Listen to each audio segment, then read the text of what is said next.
America Iran में seize fire के मुस्तकबिल पर भी खदशात पैदा हो गए हैं।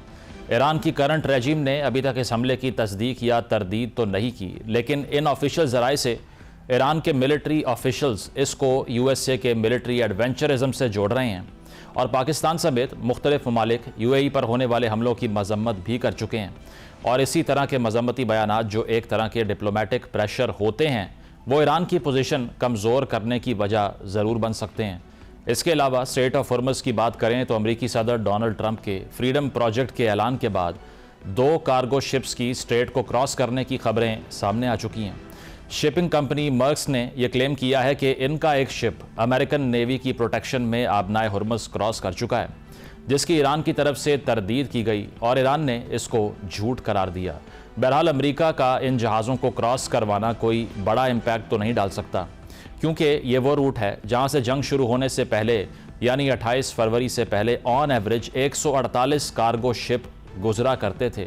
अब शायद अमेरिका कुछ शिप्स को कॉन्वॉय या अपनी हिफाजत में गुजार ले, लेकिन ये मुमकिन नहीं कि हर एक शिप को सिक्योरिटी मुहैया की जा सके और इससे ये रिजल्ट निकालना मुश्किल नहीं है कि स्ट्रेट ऑफ हॉर्मुज़ को ताकत के ज़रिए खुलवाना अगर नामुमकिन नहीं तो एक मुश्किल तरीन काम ज़रूर है।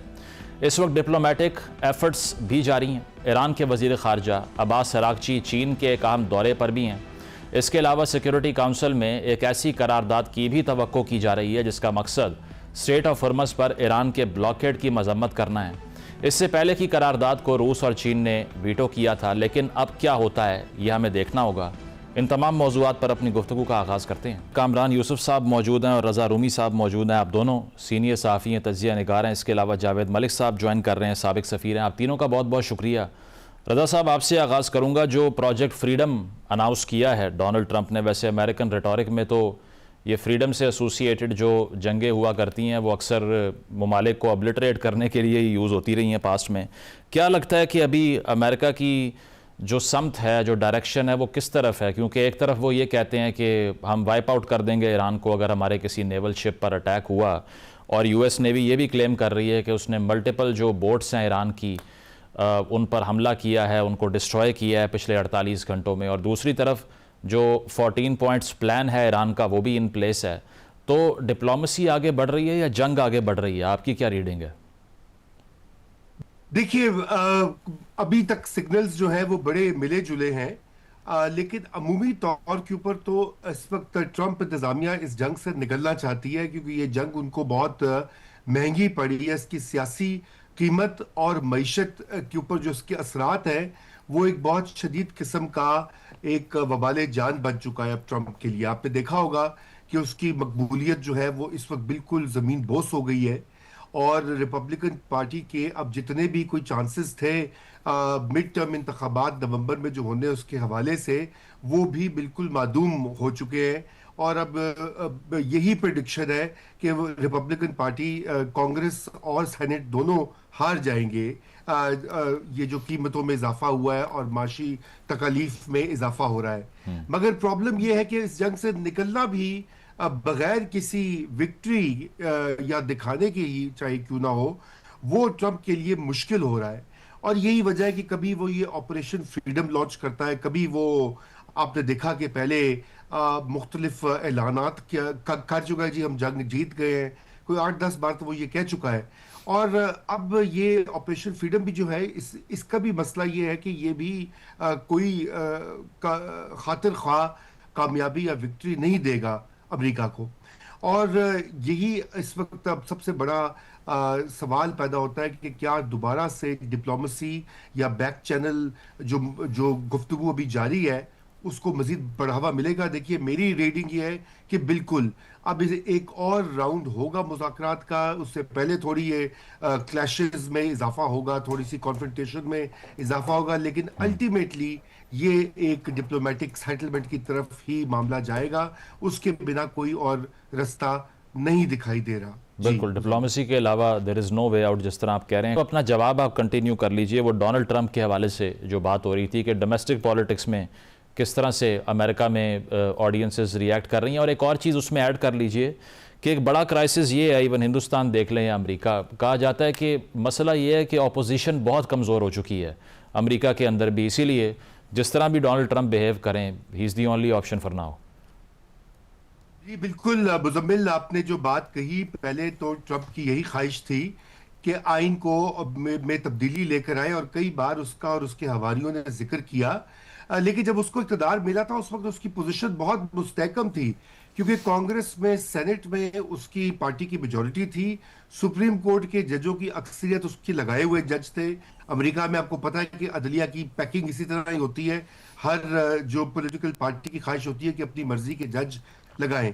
तो उस पोजीशन के बरक्स 2 साल के बाद ट्रंप की पोजीशन इंतहाई कमजोर होगी, और उसमें ये ईरान की जंग का एक बहुत बड़ा रोल है।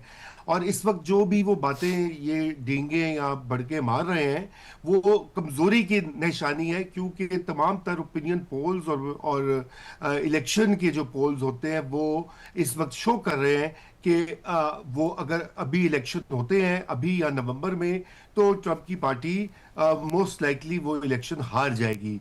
और यही वजह है कि वो सेटलमेंट करना चाहते हैं ईरान के साथ, ताकि तेल कम हो, तेल की कीमतें कम होंगी तो इन्फ्लेशन और महंगाई जो है वो भी कम हो जाएगी, क्योंकि आपस में मुंसलिक हैं। दुनिया भर में ऐसे ही, पाकिस्तान में भी ऐसे ही है। तो ये तो रही बात इस वक्त अमेरिका के अंदर जो सूरत हाल है। रिपब्लिकन्स के अंदर भी एक पूरी तकसीम हो चुकी है। जो ट्रंप की सपोर्ट बेस थी, मागा, मेक अमेरिका ग्रेट अगेन, उसके भी जो बहुत सारे शिद्दत पसंद किस्म के सपोर्टर्स थे ट्रंप के, वो भी ईरान की जंग के हवाले से ट्रंप के पॉलिसी के खिलाफ हो चुके हैं, और इसराइल के ऊपर बहुत ज्यादा तनकीद कर रहे हैं। आपने टकर कार्लसन को तो देखा ही होगा। बिल्कुल। उसके अलावा भी बहुत सारे, आपको पता है, पॉडकास्टर्स और यूट्यूबर्स की भरमार, ये अमेरिका से सारा स्टार्ट होता है मामला। तो ये वायरस दुनिया में यहीं से फैला है, और यहाँ पर वो, उनमें भी अब तकसीम आ गई है। वो बहुत सारे ऐसे जो कि ट्रंप को इक़्तिदार में लाने वाले हैं, 2014-15 से लगे हुए थे, वो अब ट्रंप के खिलाफ होकर उसको बुरा भला कह रहे हैं। तो ये एक बहुत बड़ी शिफ्ट आई है अमेरिकन पब्लिक ओपिनियन में। और सबसे बड़ी शिफ्ट जो कि अमेरिकी मीडिया और मगरबी मीडिया उसको दबाता है, वो इसराइल के हवाले से है कि आज जो है 2026 में, अभी जब हम बात कर रहे हैं, जो अक्सरियत है अमेरिकी अवाम की, वो फलस्तीन के साथ सिंपथाइज करती है, इसराइल के साथ सिंपथाइज नहीं करती। और ये मेरे ख्याल से दहाइयों में ऐसा नहीं हुआ।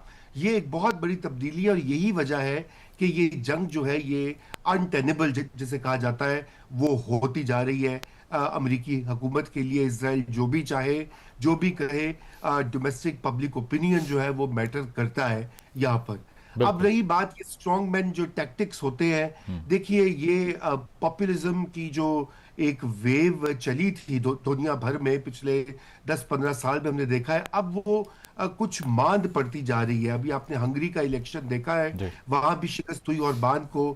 ट्रंप भी यहाँ पर बिल्कुल वीक विकेट पे है।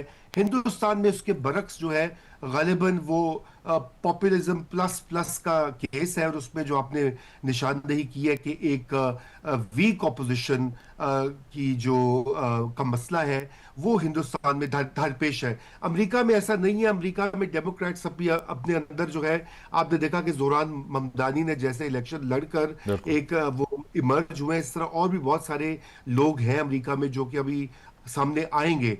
लेकिन हिंदुस्तान में एक पूरा क्राइसिस है कि कांग्रेस पार्टी जो है और उसकी लीडरशिप जो है, उसके पास कुछ नहीं है ऑफर करने को। और एग्जैक्टली। रीजनल लीडर्स जो हैं, वो भी हिंदुत्वा के राइज के तले दबे जा रहे हैं, बल्कि यूं समझिए कि मिटते जा रहे हैं।